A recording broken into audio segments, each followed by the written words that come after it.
앞에 계시면 서로 인사하십니다. 잘 오셨습니다. 반갑습니다. 주님의 이름으로 여러분 모두를 환영하고 축복합니다.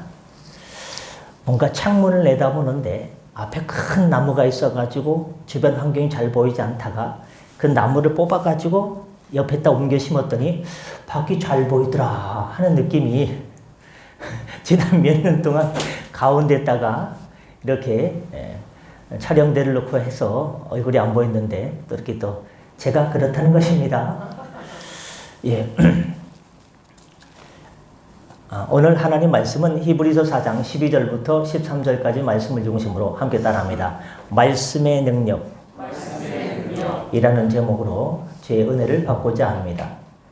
아프가니스탄 동북부 산지에 사는 종족이 선교사를 찾아와서 선교사가 준 성경책을 선교사님 큰일 났어요. 사냥개가 성경책 선교사님이 저에게 주신 것을 먹어치웠어요 하고 푸념을 늘어놓았습니다. 선교사님은 위로하면서 내가 가지고 있는 한 권을 더 주겠다라고 약속했습니다. 그러자 원주민은 설레설레 고개를 흔들며 불평했습니다. 사냥개가 성경책을 먹어치운 것보다 성경책이 저희 집 개를 멍청하게 만들어 놓았다는데 더 큰 문제가 있습니다. 아니, 성경책이 당신의 사냥개를 멍청하게 만들어 놓다니요. 예, 성경을 먹기 전에 우리 집 개는요, 정말로 사냥 잘하는 맹견 중에 맹견이었습니다.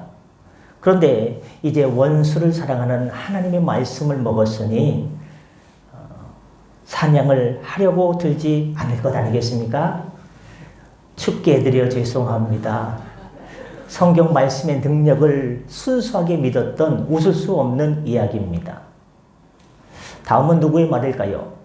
내가 비록 성경으로 인해 목숨을 잃게 된다 해도 결코 진리인 하나님의 말씀에서 떠날 수가 없습니다. 성경은 하나님의 말씀을 전하기 위해 존재하는 것이지 정치적인 권모수술을 위해서나 자신의 횡포를 정당화시키는 일에 사용되기 위해서 존재하는 것이 아닙니다.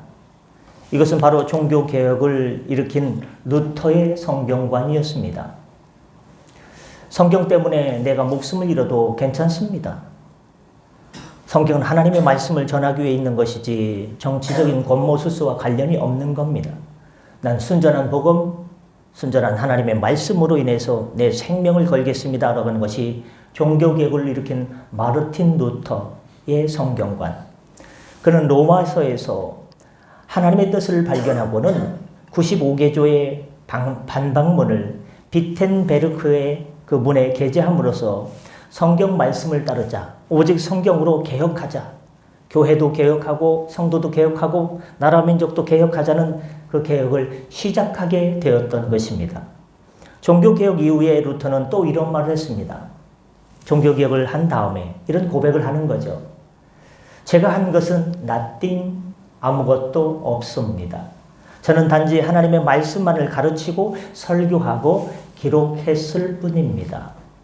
그러나 내가 하나님의 말씀을 전하는 일에 전심으로 노력하자 놀라운 일들이 벌어지기 시작했습니다. 그 누구도 영향을 미칠 수 없었던 막강한 교황의 영향력이 점점 줄어들고 있었기 때문입니다. 나는 평소와 같은 일상생활 외에는 아무 일도 하지 않았는데 이 모든 것은 말씀의 능력에서 일어난 일이라고 생각합니다.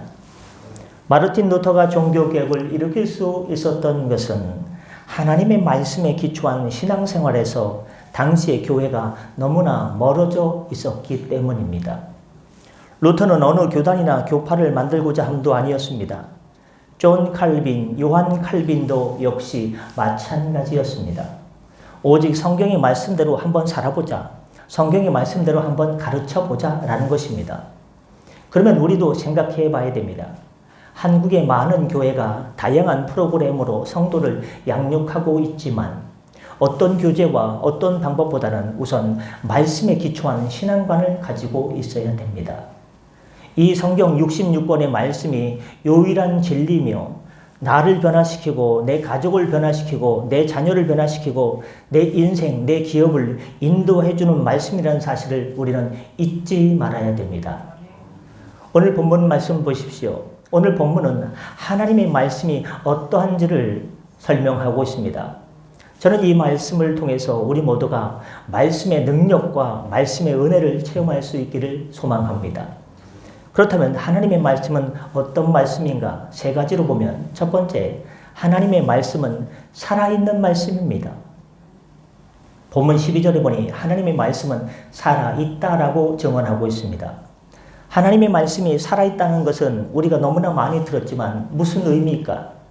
여기서 살아있다는 말은 헬라어로 존이라고 하는데 이것은 생명을 가져오는 것이라고 합니다. 혹은 말씀 자체에 생명이 있다라는 것입니다.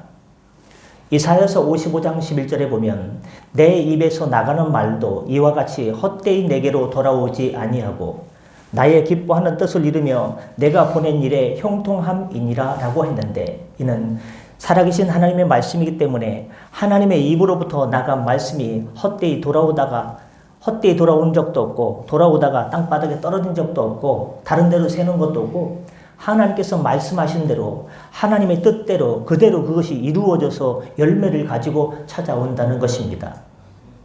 여러분이 잘 아시는 헬렌 켈러는 볼 수 없고 들을 수 없는 장애인이었습니다. 그래서 헬렌 켈러는 절망 가운데 닫힌 세계에서 자랐습니다. 얼마나 답답했을까요?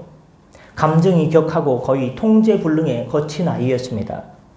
어느 날 썸데이 헬렌이 인내심 많은 가정교사 안네 설리반과 함께 새 인형을 가지고 노는 동안 안네는 인형을 헬렌의 무릎 위에 올려놓고 손바닥에 인형이라고 글자를 반복해서 적었습니다.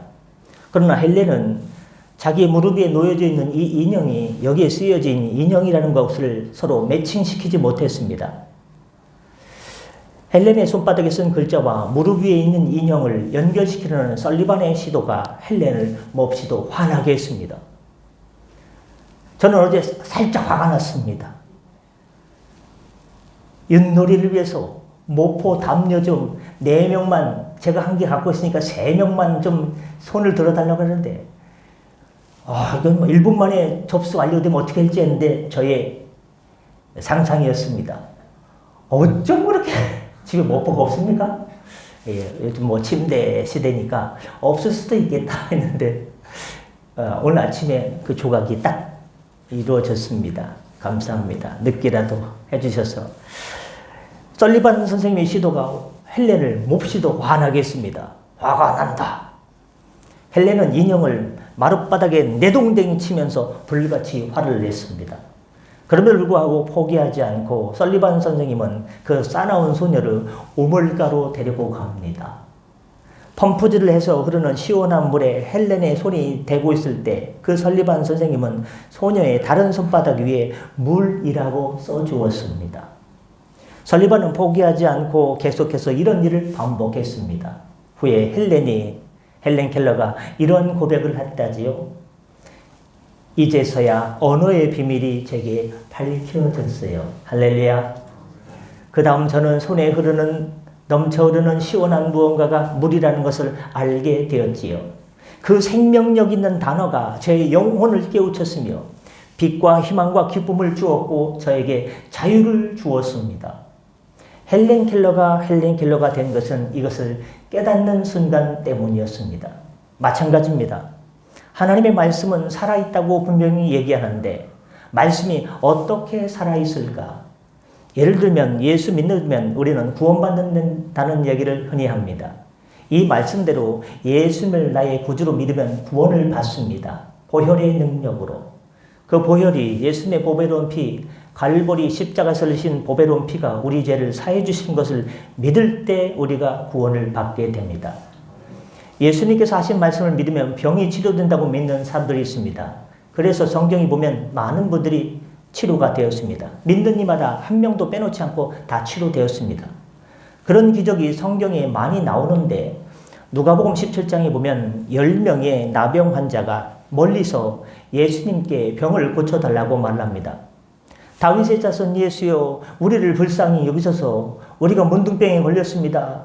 주님은 죄인도 구원하시고 병자도 치유하신다는데 우리의 문둥병도 고쳐주실 줄 믿습니다. 믿음을 가지고 예수님의 이름을 불렀습니다. 그러자 주님께서는 그 10명을 불쌍히 모시고 궁일한 마음으로 모시고 제사장에게 가서 너희 몸을 보이라고 했습니다. 그 당시는 제사장이 나 환자의 발병과 완치의 확인을 해 주었습니다. 그래서 이 사람들이 제사장에 가다가 중간에 다 고침을 받았습니다. 주중에 수요일인가 금요일인가 이 본문을 누가복음 17장을 설교했는데요. 유대 사람 9명은요. 그 믿음 좋다고 하는 유대 사람 9명은 다 갚이고 한 사람 사마리아 사람만 돌아와서 주님께 감사를 했습니다. 금요일이었군요. 말씀이 살아있다는 것은 바로 이런 의미입니다. 하나님의 말씀대로 하면 말씀대로 이루어진다는 것. 만약 말씀이 죽어 있으면 이런 일은 불가능할 것입니다. 우리가 어떤 일을 할 때 그 말대로 하는데도 일이 이루어지지 않는 경우가 얼마나 많이 있습니까? 주님은 기도하면 응답해 주신다라고 했습니다. 그 말씀대로 우리가 기도하면 응답이 됩니다. 어떻게? 믿음을 가지고 하나님의 뜻에 맞추어 기도할 때. 근데 내 욕심대로 내 정욕대로 구하면 주님께서 들어주지 않습니다. 또 주님의 뜻에 맞는데도 때로는 응답이 늦을 때가 있어요. 나의 때와 주님의 때, 크로노스, 카이로스가 다를 때가 있기 때문입니다. 여러분, 그 말씀대로 우리가 기도하면 응답이 됩니다. 그러니 하나님의 말씀은 죽은 말씀이 아니라 살아있는 말씀입니다. 그런데 문제는 그런데 말입니다. 이 말씀이 나와 무슨 상관이 있느냐는 것입니다. 여기부터 문제가 시작됩니다. 아무리 말씀대로 이루어져도 내가 그 말씀과 아무런 상관이 없다면 내게 아무런 유익이 되지 않습니다. 헬렌 켈러가 사물과 언어를 연결시키려는 설리반의 노력을 무시했다면 그는 영원히 사람과 이 세상과 소통하지 못하고 그저 몸이 불편한 상태로만 슬프게 살다가 죽고 말았을 것입니다. 그러나 그는 가르침을 받으면서 언어와 사물을 연결시켰습니다. 그자 그에는 새로운 사람이 되었습니다. 내 몸은 여전히 그 몸이고 눈은 여전히 앞을 바라보지 못하고 귀도 여러 가지 듣지 못하는데 나의 삶의 자리가 그 자리인데 변한 건 없는데 새 하늘이 되고 새 피조물이 되고 새로운 창조물이 되었습니다. 주 안에서. 마찬가지입니다. 말씀이 아무리 살아있고 아무리 능력 있고 아무리 힘이 있어도 내가 그 말씀을 나에게 죽게 만들 수가 있습니다. 말씀을 죽게 한다는 것의 의미는 내가 그 말씀과 아무런 상관없이 사는 것을 이야기하고 있습니다. 말씀은 언제나 살아있습니다. 그러나 그 말씀과 아무 상관없이 살아간다면 그 말씀은 내게 살아있는 말씀이 아니라 죽은 말씀이 되는 것입니다. 말씀에 무관심하고 말씀에 불순종하며 사는 것입니다. 그러면 그 말씀은 적어도 나에게는 죽은 말씀이 되는 것입니다. 여러분에게 있어서 하나님의 말씀은 얼마나 살아있는 말씀이고 얼마나 죽은 말씀으로 남아있습니까? 믿음을 가졌다는 사람들이 무기력하게 사는 사람들이 많습니다. 믿음을 가졌다고 하는데 하나님의 능력을 체험하지 못하고 사는 사람들이 너무나 많습니다. 안타까운 일이죠. 그것은 말씀을 의지하지 않고 살기 때문입니다. 말씀보다 다른 것에 더 가치를 두고 말씀보다 더 소중하게 생각하는 것들이 많다 보니까 말씀을 의지할 필요를 느끼지 못합니다. 말씀을 듣고 그 말씀에 순종할 의지가 전혀 없어서 그렇습니다. 여러분 아마도 이 시대만큼 말씀이 홀대받는 시대도 없지 않을까요? 불신자는 당연하고 믿는 자 역시 마찬가지입니다. 이 시대는 말씀을 증거하는 설교를 그저 강연 정도로만 생각하는 경우도 있습니다.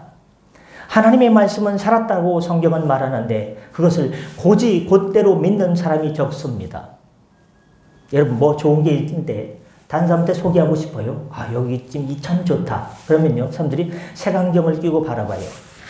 이 물건이 좋다고 귀가 얇아가지고 사기당하기 좋겠어. 그걸 믿으려고 하지 않습니다. 덥네요. 말씀을 말씀대로 고집 있는 사람들이 생각보다 적다는 사실이 우리에게 충격으로 다가옵니다. 불신자는 당연하고 믿는 사람 역시 마찬가지니 그게 문제입니다. 여러분, 홍수가 났을 때 역설적이게도 마실 물이 문제가 됩니다. 물은 넘쳐납니다. 비가 와서 홍수가 넘치고 토네이도가 쓸고 가면서 물이 대단합니다. 어마어마합니다. 산에서부터 계곡에서부터 저수지로부터 강으로부터 물이 넘쳐서 마음을 뒤덮습니다. 그러나 그렇게 물이 많은데 마실 물이 없습니다. 이 시대는 어떻게 보면 말씀의 홍수인 시대라고들 흔히 많이 얘기합니다. 그러나 말씀의 능력은 사라져 버렸습니다. 그 이유가 무엇일까? 그 이유를 잘 들으시길 바랍니다. 성경을 읽지 않고 말씀 앞에 서 있지 않기 때문입니다. 말씀을 온전히 신뢰하지 않기 때문입니다. 제가 옛날에 애들이 예배를 잘 드리고 싶을 때도 있지만 교회 가고 싶지 않을 때도 있을까요, 없을까요? 있죠, 애들인데. 그래서 야, 가정 예배를 드리자. 에이, 아버지나 드리세요. 어머니나 드리세요 할 수가 있죠. 자, 그러면 지금부터 예배를 시작하는데 분당 10,000원을 주겠다. 갑자기 와서 앉아 있어요. 그걸 설교를 하다 보니까 길어져서 내 출혈이 크지 않도록 네가 집중을 잘하고 내가 잘해야 될 텐데 하다 보니까 어떻습니까? 설교가 길어져가지고 출혈이 큰 적이 있을까 없을까요? 걔는 뭘 믿고 온 거예요? 분당 10,000원. 근데 사람이요, 은혜를 받고 나니까 달라지더라고요. 15분 했으니까 15만 원 주세요 해야 되는데 그냥 깎아가지고 10만 원만 주세요. 할 수도 있어요. 지하철 동네 얘기, 여러분 어떻습니까? 그걸 믿는 거죠. 믿는 거. 근데 믿음이 좋을 때가 있고요, 시원찮을 때가 있어요. 그게 문제예요. 끊임없이 지속적으로 믿음 생활을 하는 것, 우리 힘으로 부족합니다. 자녀를 향해서는 부모님의 기도가 필요하고 성도를 향해서는 교회와 성도 간의 서로 중보 기도가 필요합니다. 홍수가 났는데 마실 물이 없어요. 이 시대가 그런 시대입니다. 그러나 하나님 말씀을 읽고 말씀에 서 있으면 이 모든 것들이 해결됩니다. 사도행전에서 고넬료로 가는 이방인이 베드로를 초청해서 이렇게 말을 합니다. 내가 곧 당신에게 사람을 보냈는데 오셨으니 잘하셨습니다. 이제 우리는 주께서 당신에게 명하신 모든 것을 듣고자 하여 다 하나님 앞에 섰나이다. 홍수인 시대에 말씀이 내 말씀이 되고 말씀이 죽은 말씀이 아니라 살아있게 되는 그 비결이 바로 사도행전 10장 33절에 두 가지로 핵심이 나와 있습니다.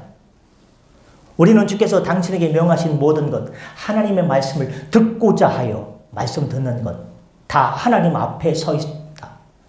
하나님 말씀을 읽고 말씀 앞에 서 있는 것이 말씀이 내 말씀이 되고 살아있는 말씀이 되고 내게 역사하는 말씀이 되는 그 비결이 나와 있는 것입니다. 우리 모두 역시 이런 신앙인이 되기를 소망합니다. 말씀 앞에 서 있기를 바랍니다. 말씀 앞에 순복하여 순종하는 자에게 주시는 귀한 은혜와 복을 다 받아 누리시길 바랍니다. 제가 서울의 저 서쪽에서 부목사로 있을 때 제가 맡은 구역은 광명시, 부천시, 개봉 3동, 못이 많어. 지역이 넓었는데요. 구역장님 중에 부천에 사시는 구역장님 중에 이름이 아무개 순복 권사님이 있었어요. 이름 얘기하면 안 되니까. 이름이 순복이에요. 그럼 제가 그분을 볼 때마다 목사님 신방대원 왔습니다. 그러면요. 순복 권사님 순종하시고 복종하세요. 그러면요. 나 보는 사람마다 다 그 얘기해. 그랬던 것 아닌가? 둘째로 하나님의 말씀은 살아있고 두 번째는 따라합니다. 활력이 있다. 활력! 그건 제가 그냥 한 얘기인데 본문 12절 말씀입니다. 하나님의 말씀은 살아있고 활력이 있어. 여기 활력이라는 말은 헬라어로 에네르게스라는 단어입니다. 힘, 효력, 운동력이라는 뜻이죠.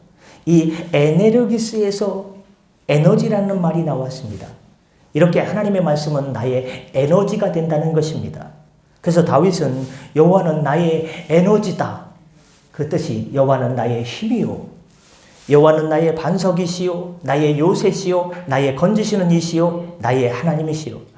나의 하나님이 되시기 전에 하나님의 능력은 내게 에너지가 된다는 뜻이 다 다른 말이지만 같은 의미입니다.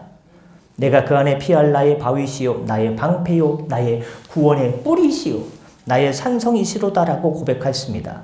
하나님이 나의 힘이신 것은 말씀이 나의 힘이요 에너지가 되었기 때문입니다.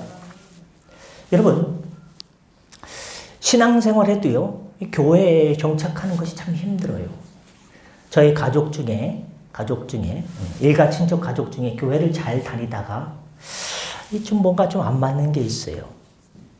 또 이렇게 여러 가지 부딪히는 것이 있어서 교회를 옮겼는데 잘 지역사회에서 유명한 교회를 또 다녔는데 뭔가 좀 안 맞는 게 있어요. 그래서 오늘 교회를 또 세 번째로 되게 옮겨간다는 친척 중에 이야기를 들었어요. 야, 교회에 뿌리 내리기가 힘들구나. 여러분, 교회뿐만이 아닙니다. 우리 믿음 생활, 신앙생활에 뿌리 내리기가요 얼마나 어려운지 아세요? 그 뭐냐? 하나님의 말씀이 기준이 되면요 흔들리지 않습니다. 지나가는데 이준종 성도님이 저를 그냥 깃방망이 한 대 때려도요, 할렐루야, 한 대 더 주십시오. 안 때린다고요? 감사합니다. 주먹이 대단하시거든요. 하여튼 운동을 많이 했어서 사람이 때려도요 괜찮아요. 사람 보고 신앙생활 하는 거 아니에요. 교회에 누가요 갑자기요 누가 100억 비리를 저질렀어. 난 이 교회 안 나가. 참 이 교회 안 나가. 그 사람 보고 나가는 거 아니에요. 하나님만 바라보고 나가시길 바랍니다. 교회는 원래 죄인들이 오는 곳이에요. 이런 죄인 저런 죄인 온갖 죄인 다 모이는 곳이 교회이기 때문에 교회 다녀서 그만한 거예요. 원래 안 다녔으면 더 심한 건데. 이 D.L. 무디의 일화는요 저에게 참 은혜가 되고요. 많은 성도들이 신앙의 뿌리를 내려야 되는데 어떻게 하면 하나님께 가까이 가고자, 어떻게 하면 내 인생의 그런 궁극적인 문제가 해결되는데 굉장히 중요한 단서가 됩니다. D.L. 무디의 일화 중에 이런 이야기가 있습니다. 그가 거듭난 다음에 하나님 앞에서 온전하게 살 것을 서약하고 생각했는데 예배를 들을 땐 좋은데요. 기도할 땐 좋은데 예배 끝나고 나가면 넘어집니다. 넘어지는 게 그냥 넘어지는 게 아니라 신앙으로 넘어지는 거예요. 또 죄 짓고요. 그래서 이렇게 내가 살아서는 안 되겠다. 날마다 개가 토하는 것을 날마다 주워 먹듯이 회개하고 죄 짓고 예배 드리고 죄 짓고 이래서 살겠는가? 죽겠다. 안 되겠다. 무디는 산으로 들어가 기도하기 시작했습니다. 기도 중에 어떤 때는 하늘문이 쫙 열리고 하늘의 신령한 은혜를 맛보기도 했습니다. 하늘의 신기한 복들이, 신령한 복들이 자기 심령에 물밀듯 쏟아져 들어왔습니다. 너무 좋았어요. 이제 나는 됐다 생각을 하고 산을 내려와 살았지만 그 은혜가 한 달도 가지 못했습니다. 이래서는 안 되겠는데, 기도만 가지고 부족한데 유명한 부흥 목사님으로부터 은혜를 받아야겠다 생각하고 여기저기 부흥 집회를 쫓아다니기도 했지만 이 방법 역시 마찬가지였습니다. 한 달, 아니 한 주, 아니 3일을 가지 못했습니다. 그래서 무디는 스스로 단식하기를, 내 양심은 성경에 나와 있는 대로 화인 맞은 양심이로다. 화인 맞은 양심인가 보다. 성경 속의 비유에 나타나는 길가의 마음처럼 씨가 자라지 못하는 마음인가 보다 하며 스스로를 혐오스럽게, 아주 그냥 혐오스럽게 생각했습니다. 그러던 어느 날 문득 펴든 성경에서 로마서 10장 17절 말씀을 발견했습니다. 그러므로 믿음은 들음에서 나며 들음은 그리스도의 말씀으로 말미암느니라. 할렐루야. 무디는 말씀을 읽기 시작했고 이후 전 미국의 역사를 뒤바꾼 위대한 전도자의 설교자가 되었습니다. 이것이 우리를 승리케 하는 말씀의 능력입니다. 말씀은 나의 에너지로 만들려면 말씀을 내가 따라합니다. 읽읍시다. 읽어야 하는 것입니다. 어떻게 읽어야 되냐? 기도하며 읽고 믿음으로 읽어야 됩니다. 안 그러면 머리가 가분수만 됩니다. 가슴은 작아지는데 은혜를 담을 수 없을 만큼 작은 통로가 되는데, 그리고 또 들어야 됩니다. 집중해서 들으십시오. 목마른 사람이 물을 먹듯이 들으십시오. 한 번만 하지 마시고 계속 그렇게 하십시오. 그러다 보면 말씀이 나의 에너지가 되고 힘이 될 줄 믿습니다. 믿음의 사람들마다 위기와 고난의 현장에서 그들을 붙잡아 준 것은 정말로 감당치 힘든 인생의 고비 가운데에서 그들을 붙잡아 준 것은 하나님의 말씀이었습니다. 그들이 말씀을 읽고 듣기에 최선을 다했기에 위기와 고난의 순간에 말씀이 그를 붙잡아 주었습니다. 처음에는 내가 말씀을 붙잡지만 나중에 말씀을 읽다 보면, 기도하고 말씀을 믿음으로 읽다 보면 나중에는 말씀이 우리를 붙들어 주십니다. 이것이 승리의 비결입니다. 세 번째로, 말씀이 나를 따라합니다. 새롭게 합니다. 본문 12절에 하나님의 말씀은 살아있고 활력이 있어 좌우의 날선 어떤 검보다도 예리하여 혼과 영과 및 관절과 골수를 찔러 쪼개기까지 하며 또 마음의 생각과 뜻을 판단하나니. 살아있는 말씀, 활력 있는 말씀, 나를 찔러 쪼개기까지 하는 말씀, 이 말씀이 결국 나를 어떻게 합니까? 새롭게 하는 것입니다. 신앙의 원리는 이것입니다. 내가 말씀을 가까이 하면 어느 순간 말씀이 나를 사로잡아 나를 붙잡은 다음에 뭐합니까? 변화시켜 줍니다. 그것이 바로 말씀의 능력입니다. 종교개혁의 깃발을 높이 지켜든 마르틴 루터는 성경을 읽다가 로마서 1장 17절에 있는 의인은 오직 믿음으로 말미암아 살리라는 말씀이 그를 꼭 붙잡아서 말씀에 메인바되어서 복음을 깨우쳤습니다. 그의 신앙생활이 한 단계 업그레이드되고 새로운 세상이 열렸습니다. 의인은 오직 무엇으로 산다? 믿음으로 말미암아 산다는 그 말씀. 5만 번 기도 응답을 받았다고 알려진 조지 물러는 시편 68편 5절에 나오는 거룩한 저수에 계신 하나님은 누구의 아버지다? 고아의 아버지다. 해서 그 말씀에 감동받아서 평생 고아원 사역을, 고아들을 돌보는 기적의 사역을 맛볼 수 있었습니다. 아프리카의 아버지라고 불리우는 알버토 슈바이처 박사님은 부자와 나사로의 비유를 읽다가 거지 나사로와 같은 삶을 살고 있는 불쌍한 사람들을, 아프리카 사람들을 섬기기로 결심하고 그 현장에 그의 인생을 겁니다. 리빙스턴은 사도행전 16장 36절 말씀, 이르되 주 예수를 믿으라 그러면 너와 내 집이 구원을 받으리라 하고, 이 말씀으로 구세군의 창설자 윌리엄 부스는 성탄절 인근이 되면요, 연말 되면요, 땡 하면서 뭐라고 하면서 하죠? 그 봉사 좀 가십시오. 그럼 가면은 뭐 하는 게 있어요. 구세군의 창설자 윌리엄 부스는 고린도전서 15장 1절부터 4절 중에 3절, 4절 말씀이 그의 심령을 관통하고 핵펀치를 날렸어요. 그 말씀은 성경대로 그리스도께서 우리 죄를 위하여 죽으시고 장사 지낸 바 성경대로 사흘 만에 다시 살아나시니라. 할렐루야. 이야, 내 죄 때문에 예수님께서 십자가에 못 박혀 피 흘려 돌아가시고 내 죄를 씻기 위해 들어갔을 뿐만 아니라 성경 말씀대로, 하나님의 말씀대로 사흘 만에 부활하셨다. 와! 그래서 그는 평생을 어떻습니까? 그 선한 죄의 능력의 길로 갈 수 있었던 것입니다.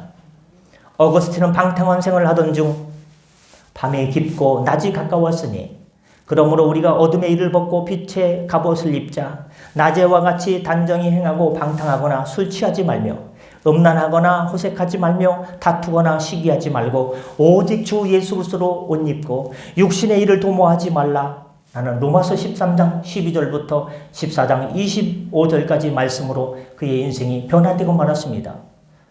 밤이 깊고 낮이 가까웠으니 밤새도록 술 퍼먹는 거예요. 부어라, 마셔라, 마셔. 기분 좋으니까 마셔. 기분 나쁘니까 마셔. 아무 일도 없으니까 마셔. 아유, 아무 나 어떡하지 하려는데 대답이 없네. 그 밤이 깊도록 술만 퍼먹고, 와, 이쁘네, 이쁘니? 일로 와. 와, 그냥 막 호색하면서 그냥 막 살았어요, 막 살았어. 그러다 보니까 밤이 깊고 낮이 가까웠으니 밤새 술 퍼먹다가 낮이 가까웠는데 우리가 어둠의 일을 벗고, 야, 내가 그 주색 잡기에 밤새도록 어둠의 길 가운데 있었는데 이것을 벗어버리자고? 그렇지, 내가 너무 막 살았어. 이제 빛의 갑옷을 입자. 낮에와 같이 단정하고 술 먹고 안 그래져가지고 빈대떡 붙이고 호떡 붙이고 살던 내 인생이 낮에와 같이 단정하게 살아야지. 하나님의 말씀은요, 그 사람의 상황에 맞는 거 주실 때가 많아요. 그러니까 누구는 이 말씀을 은혜받는데 나는 왜 그냥 뚱뚱하죠? 상황이 다르기 때문입니다.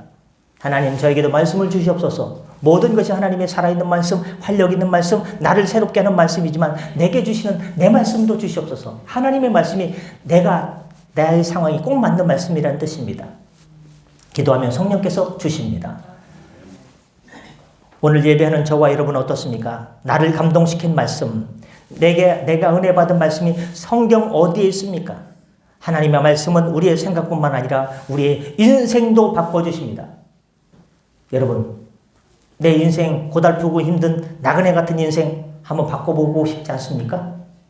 나는 그냥 이렇게 살다가 그냥 죽을래요. 여기에서 이렇게 살다가 죽을 테니까 건들지 마요. 귀찮아요. 그럴 분 있습니까? 뭔가 좀 새롭게 잘 살아보고 싶지 않습니까? 인생이 바뀌길 원하지 않습니까? 새로운 인생이 되길 원하지 않습니까? 하나님의 말씀을 붙드시길 바랍니다. 인생 변화입니다. 그것을 세상 사람들은 대박이라고 하고 우리는 하나님의 은혜라고 합니다. 예수 믿는 사람을 핍박하던 바울이 변화를 받았어요. 인생 변화가 일어났습니다. 그러고 나서 바울은 바나바와 함께 소아시아 지방 비시디아 안디옥의 유대인 회당에 가서 하나님의 말씀을 전했습니다. 예수님의 십자가 죽으심과 부활을 전했습니다. 그러자 우상 섬기던 이방인들이 말씀을 듣고 우상 버리고 주님 앞으로 돌아왔습니다. 생각지도 못했던 유대인의 회당에서 이방인들에게 비시디아 안디옥에 있는 유대인의 회당에서 하나님의 말씀을 전하기만 했는데 붙잡고 밥 사준 것도 아니고 커피 사준 것도 아니고 뭐 한 것도 아니 선물 준 것도 아닌데 단지 말씀을 전했는데 이방인들이 우르르 몰려와서 예수님 믿겠습니다. 구원의 역사가 너무나 쉽게 나타났습니다. 너무나 쉽게 이방인들이 예수를 믿게 되니까요. 바울이 놀랐고요. 바나바도 놀랐을 것이고 이방인들이 이렇게 쉽게 예수를 믿다니 이 일을 계기로 사도 바울은 이방인에게 복음을 전하는 이방인의 사도로 살게 되었습니다. 이후에 사도 바울이 말씀을 선포하는 곳마다 놀라운 일들이 생겨서 났음을 성경은 말해줍니다. 그래서 사도 바울은 이렇게 말합니다. 사도행전 13장 48절에 이방인들이 듣고 기뻐하며 하나님의 말씀을 찬송하며 영생을 주시기로 작정된 자는 다 믿더라. 할렐루야. 하나님의 말씀을 믿었습니다. 구원의 역사가 나타났습니다. 그렇습니다. 하나님의 말씀은 살았고 활력이 있어 어떤 사람도 변화시킬 수가 있습니다.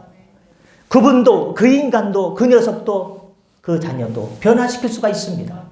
그중 가장 먼저 변화되어야 될 사람이 있다면 따라 손을 이렇게 하시기 바랍니다. 바로 저입니다. 손 내리시고요. 우리 모두에게 이런 변화와 이런 체험이 있기를 바랍니다. 사람들은 어떤 약이나 음식을 먹고 체험기를 남깁니다. 뒤에 있는 빵집도요. 사진 딱 찍어가지고 인스타그램이나 어디다가 네이버에다가 여기 빵집 오늘 맛있다 샵 오늘 참 좋은데 쓰면요. 아메리카노 커피 쿠폰 줘요. 저도 몇 번 먹었어요. 그러다가 요즘 귀찮더라고요. 여기 있는 거 먹어요. 또 언제 갈지 모르겠지만요. 후기라고 하는데 우리 식으로 말하면 간증입니다. 그렇다면 예수님 믿고도 간증이 없다면 말이 되겠습니까? 만약 정말 아무런 간증이 없다면 그 사람이 정말 믿음의 사람이었는가 자신을 돌아봐야 됩니다. 마칠 시간입니다. 성경은 우리에게 주님의 증인이 되라고 하십니다. 증인은 본 사람이 증인입니다. 믿음의 흔적을 남기라고 합니다. 그렇다면 나는 어떤 증인인가? 어떤 믿음의 흔적을 가졌는가? 주께서 나를 향해 너는 나를 믿은 어떤 흔적이 있느냐고 물으신다면 무엇을 내놓겠습니까? 우리는 여기에 대한 대답이 있어야 됩니다. 내놓을 게 있어야 됩니다. 없다면 주님과 상관없는 사람은 아닐까? 사랑하는 성도 여러분, 하나님 우리를 사랑하셔서 66권의 하나님의 편지를 주셨습니다. 그 사랑의 편지에 무슨 이야기가 쓰여있는지 읽어보시길 바랍니다. 들어보시길 바랍니다. 그 편지를 최선을 다해 읽고 듣는 사람마다 기적을 반드시 체험하게 될 줄 믿습니다. 변화된 새 사람이 될 줄 믿습니다. 기도하겠습니다. 은혜 주님 생명과 능력의 말씀을 무한 신뢰하며 믿음 가지고 날마다 주의 날을 향해 달려가는 복된 성도 되게 하여 주시옵소서. 권능의 말씀으로 성령님의 도우심으로 보혈의 은총으로 승리케 하여 주시옵소서. 감사드리며 우리 구주 예수님의 이름으로 간절히 기도드렸사옵나이다. 아멘. 주신 말씀 기억하면서 찬송가 546장 부르시면서 준비하신 님을 하나님께 드리겠습니다. 546장입니다.